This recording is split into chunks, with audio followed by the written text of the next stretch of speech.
So the first the first possible question going back from quiz 3 was the functions of the lymphatic system. So it transports around lipids. It's involved in the immune responses. So think of like the organs, like the thymus and the spleen. They're involved in immunity, and then it drains the excess interstitial fluid.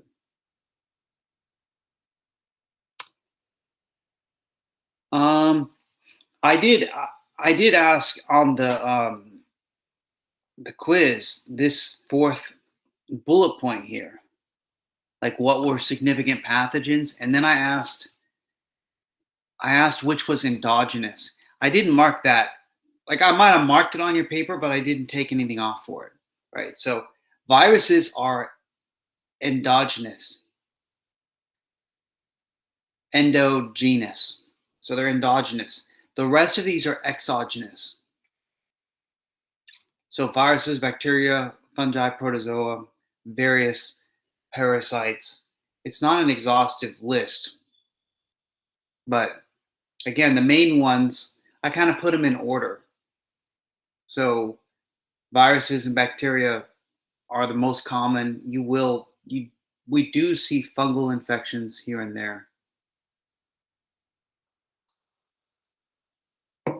So that fourth bullet point, I might reuse that. We're not going to talk about the thymus,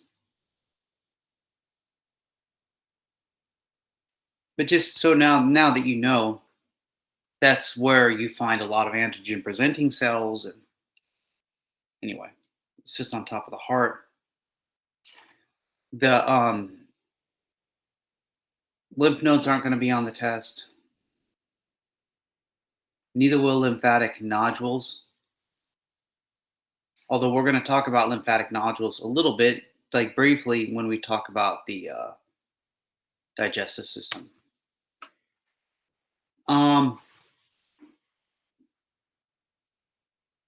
I will ask you about general immunity. So I'll ask you about the first line of defense. Well, I may ask you about the first line of defense or the second line of defense, right? So this is the same stuff that is from your quiz. Your quiz is a pretty good, gives you a pretty good idea because there's only so many questions that I can ask on this. So yeah, there's lots of first lines of defense. You should be able to come up with most of those in your head. Throwing up, emesis, diarrhea. What do we mean by urine? The pH of urine, the urinary tract. Like the pH of urine makes the urinary tract difficult, not impossible, but difficult to colonize. Right? There are UTIs, so it does happen, but it's not easy.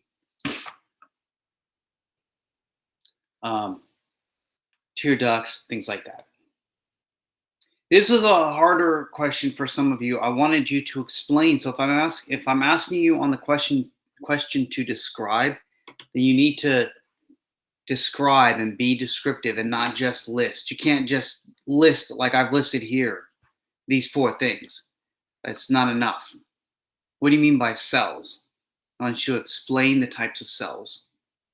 So I want you to explain the types of antimicrobial proteins. Right, there were 3 of them, so at least explain 2 of them. And explaining is not just putting interferon. I mean, what does interferon do? What does transferrin do? So that's something likely to end back up on the exam, right? So there's your cells, the phagocytes. Now, if you're saying phagocytes, you don't have to come up with these 3 bullet points. Some fixed, some wondering. It's just that what do phagocytes do? So you put them down. That's one of the types of cells. You have phagocytes and you have natural killer cells. Okay. So what do each of them do? See, so just putting cells, that's not enough. What type of cells? Okay, the NK cells, phagocytes. Okay, what do they each of them do? Lymphagocytes eat things, and the natural killer cells are going to use perforin and granzymes. So cells, that's one thing. Two things, antimicrobial proteins. So this all would go in one question. You explain what explain what interferons do, explain what transferrin does. You don't have to use my words, just explain inflammation. What is inflammation? It's vasodilation, it's increased permeability. There's three chemicals, well, four chemicals here. I mean, if you didn't get all of them, that would have been fine. But I would have liked to have seen you talk about some of them. You know, what prostaglandins do or what histamines do. You've heard of histamine because you heard of antihistamine, so you know what histamine. The word's not unfamiliar to you. So the histamines do the vasodilation part. So do prostaglandins. Leukotrienes do the increased permeability part.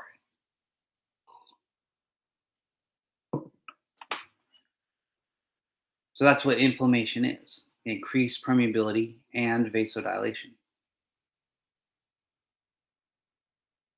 And then fever was the fourth one, and that one's kind of easy. So you didn't really need to talk about that one on the quiz, but I mean, you have to mention fever, but you know, what are you going to write? You know, increased temperature.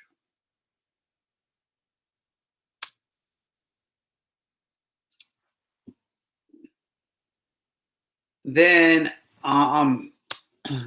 within specific immunity, I asked you there's two parts: there's cell mediated or there's antibody mediated. I asked you about cell mediated immunity, and it was just kind of this explain it, you know, and so you have to ask yourself. Maybe I've got it.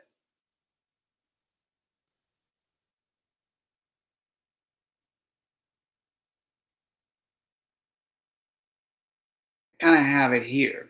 What is activating the T8 cells? First of all, you need to know that they're T8 cells. So T cells are not good enough. T8 cells, because there's different kinds of T cells. So they're T8 cells, or CD8, or however you want to say it, but they're T8 cells. They're different than the helper T cells, right? So they get activated. How do they get activated? They recognize the antigen from the antigen presenting cell, and then two, they have to get interleukin 2, which you can abbreviate if you want. Interleukin 2, they have to get that chemical, that cytokine, from the helper T cells or the T4 cells. Then they clone. Like once they get those two stimuli, they start cloning.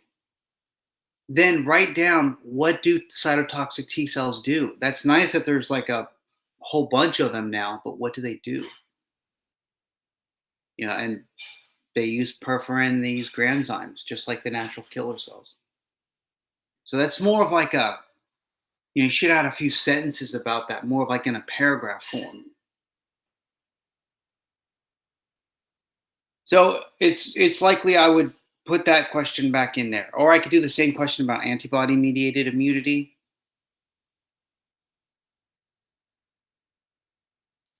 And, B cells, this involves B cells, a very similar process. The B cells are going to proliferate into plasma cells, and the plasma cells are going to secrete antibodies. But what do antibodies do? And then, that's the functions of antibodies.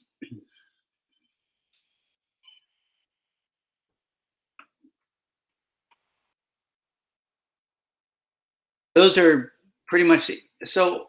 I mean, really, now that I'm like looking at it all, it's the same questions that were on your quiz.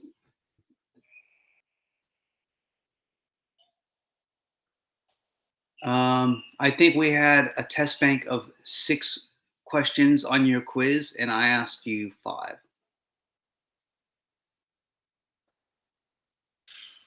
So I might ask the one that I didn't ask before.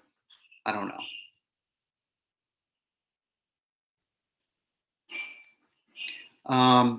For the respiratory system, that's kind of that's more of anatomy. Anatomy.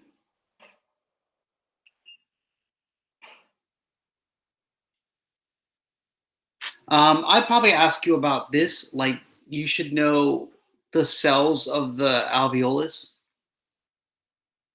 type 1 and type 2 cells. The septal cells, what do they do? They make surfactant. What does surfactant do? Lowers the surface tension of the fluid. That's, if you don't do that, the oxygen can't get past the thin layer of water that's lining the alveolus. Is this part of the exam that we're taking Thursday? Yes. Okay.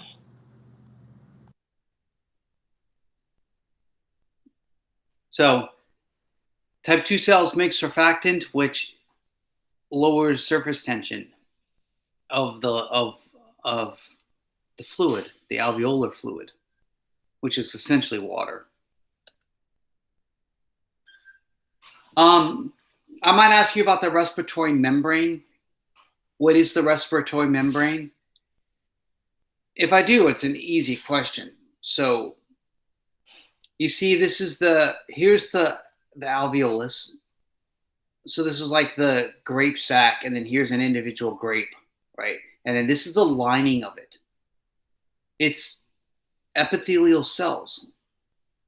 So there's, like, on this particular photo, they're showing you 1, 2, 3, 4, 5 epithelial cells. They're like flat, squamous, single layer, but it's a single layer of epithelial cells.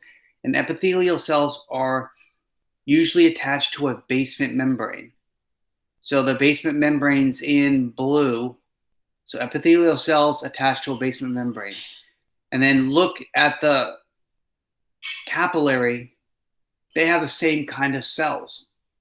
Here's one cell here, flat cells. Here's another cell here.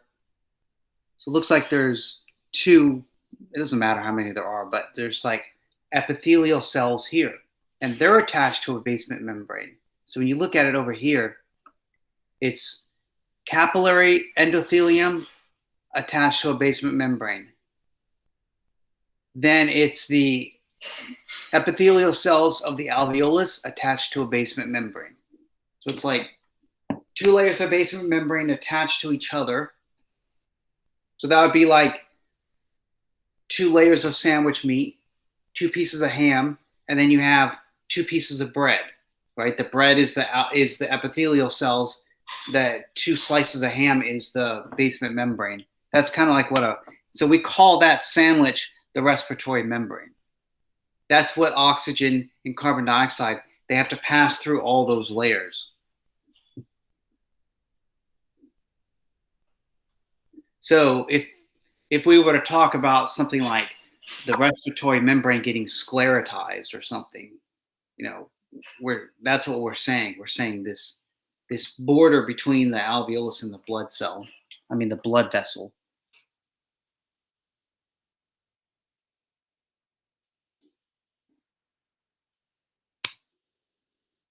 I hate when I do that. Yeah, this is the respiratory membrane.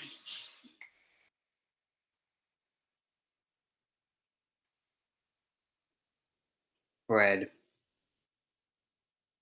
ham. I don't eat ham, but whatever. Still can use it. It's called epithelial here. It's called endothelial here. I don't care if you were to put epithelial, because that's what they are. 2 layers of epithelial cells attached to 2 layers of basement membrane. You're gonna have to know the laws I'm probably going to ask you. So, inverse relationship. As volume goes up, pressure goes down. As volume goes down, pressure goes up.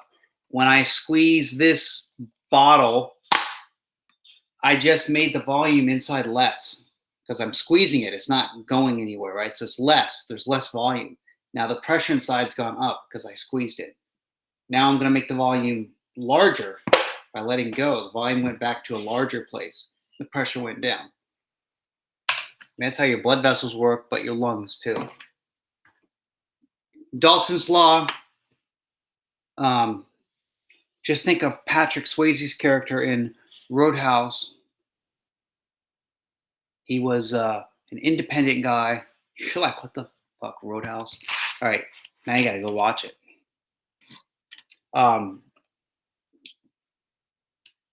Yeah, each gas exerts its own pressure. It doesn't matter about the pressure of carbon dioxide. It doesn't influence the pressure of oxygen. The pressure of nitrogen in this air around us doesn't influence the pressure of oxygen. Right? So they're independent. They exert their own independent pressure, and that's why you see a lot. You'll see that thing PO2. Instead of just saying O2 for oxygen, it'll have a big P behind it. That means the partial pressure of oxygen, the pressure of oxygen by itself. And then Henry's law is that the amount of gas that will dissolve in a liquid, the amount of oxygen that will dissolve in the blood depends on the pressure of the oxygen and solubility of the blood. So you can make more pressure. There's things you can do. You can go to a lower altitude. That increases the pressure of oxygen. And then if you can't do that, you can give like high flow oxygen, from a tank, hyperbaric, whatever. And then, but anyway, these three laws, that's a question. So what do we got? Just two questions? Two questions so far? Three. 1, 2, and 3. How do we breathe in? That's 4. How are we breathing in? And what law is this all about? Like, which of those 3 laws pertains to this? I asked you guys that before, actually. So the answer is right here.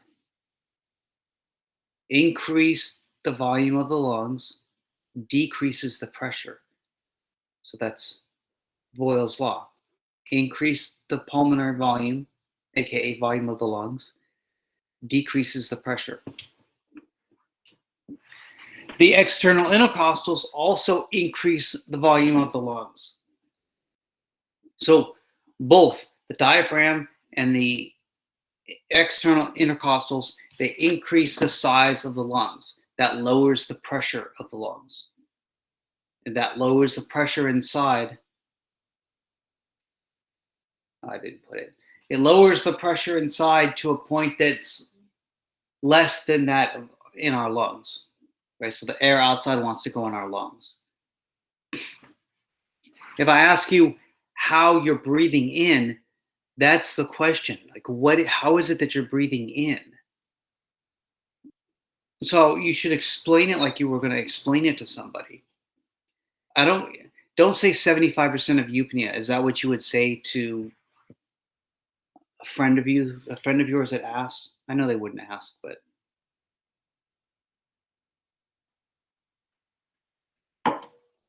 diaphragmatic breathing is known as deep breathing, and then intercostal breathing is shallow breathing. Right, but they're both factors in breathing in.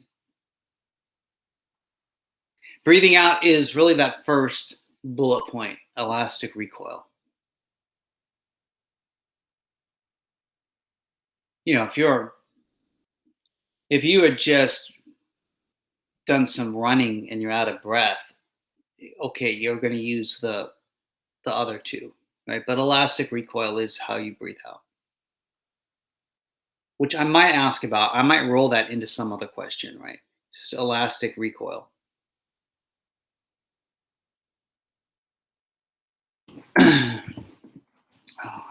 this on another slide. Yeah. You got to know what tidal volume. So wait, what are we up to here? 4 questions. That was 4, right? Yeah, that was 4. And this would be 5. You know, how much is tidal volume? So that's a number I want you to know. I'm not interested in the other numbers, but I am interested in tidal volume. And it's 500 milliliters. And then besides that, give me 2 other, explain to me what 2 other volumes are. Not the numbers, but like what are they? Like what are 2 other measurements that they might get in pulmonology, right? And then another one is inspiratory reserve volume, and another one is expiratory reserve volume, which is actually more common. But and all that is inspiratory reserve means inspiratory breathing in. Reserve means how much can you get in there. Expiratory reserve is how much can you breathe out. So after a normal breath, how much more can you breathe in? After a normal breath, how much more can you breathe out? If you wanted to put residual volume, that's fine too. If you wanted to put any of these, that's fine, but like put 2 more.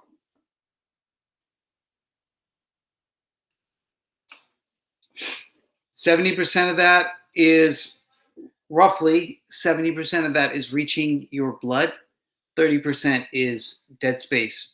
You breathe in the oxygen, you breathe out the same air, right? Every time you take a breath, some of that is trapped in your bronchioles and trachea and stuff, and then you just breathe it back out.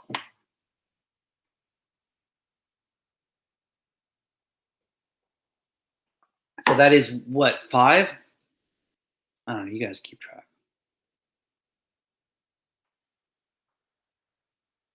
Can't make this larger. This was the question. Here wait. Just want to make sure I didn't have it. This was a question that was asking you about what is the, this is the other number thing I want you to know. What is the partial pressure of oxygen in oxygenated blood? So when your oxygenated blood is going down across your body to deliver oxygen everywhere, the left side of your heart just pumped it out. What's the pressure of that oxygen? And it's 100 millimeters of mercury. Then it goes to all your cells, and the oxygen goes out of your blood and into your cells, and then carbon dioxide goes back into your blood. Now we're back on the way, we're on our way back to the heart, back to the right side of the heart, deoxygenated blood. What's the pressure?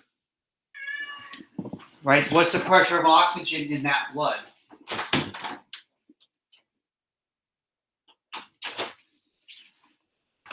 It's 40. So the pressure of oxygen in deoxygenated blood is 40.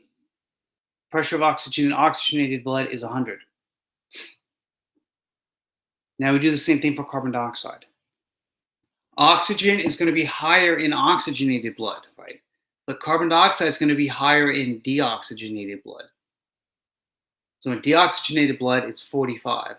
In oxygenated blood, it's down to 40.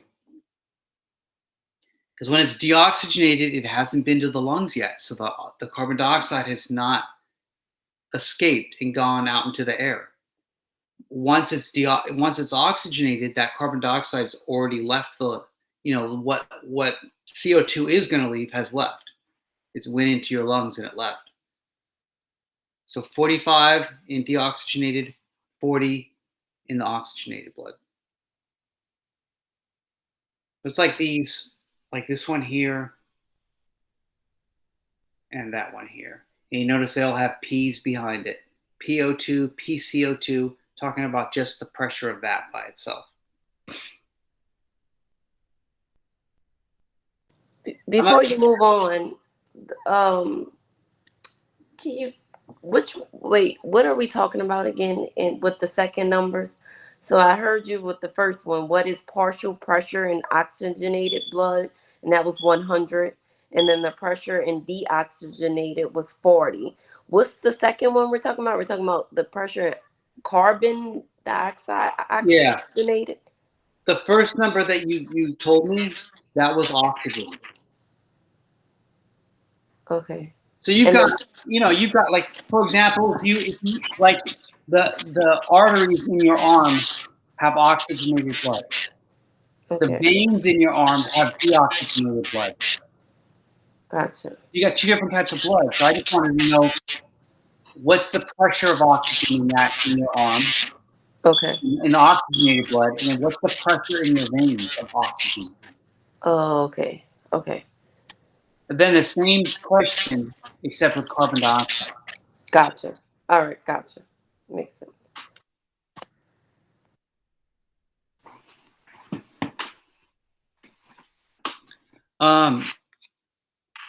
Why is the air thin in the mountains? I sometimes ask that. It's because the pressure's lower.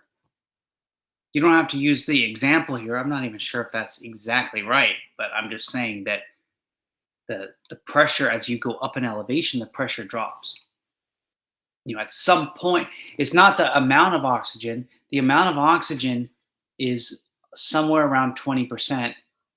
I always forget if it's 19.8 or 20.8, or if it's any of that, but it's around 20%, right? And the same percentage of oxygen on top of Mount Everest.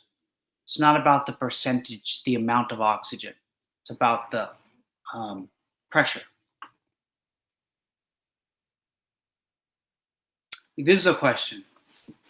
What are the factors and I'd probably write it out like this. What are the factors affecting the affinity of oxygen for hemoglobin? And all four of these things decrease affinity. They make the oxygen less likely to stick to hemoglobin. This is the other part of this is Henry's law. Right? Henry's law is that, the amount of gas that'll be soluble in a liquid, meaning that the amount of oxygen that will go into blood, is dependent on the pressure of the gas and the solubility of the liquid. This slide is the solubility of the liquid, but we're being specific. What liquid? Blood. What part of blood? The red blood cells, which are hemoglobin.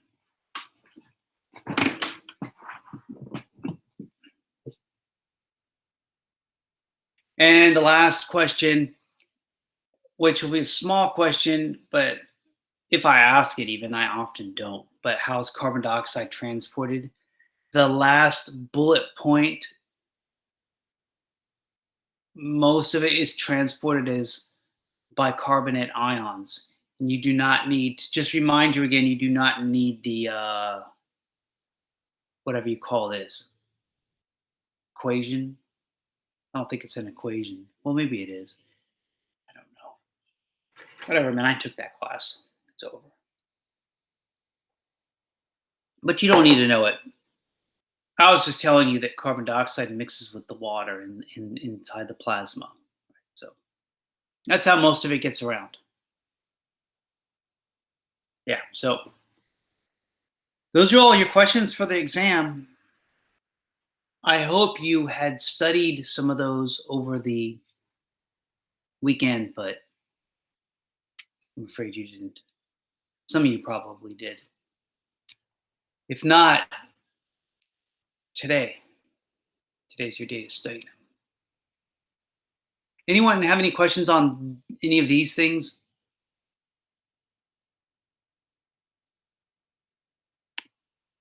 I'm going to stop that and make it like an exam 3.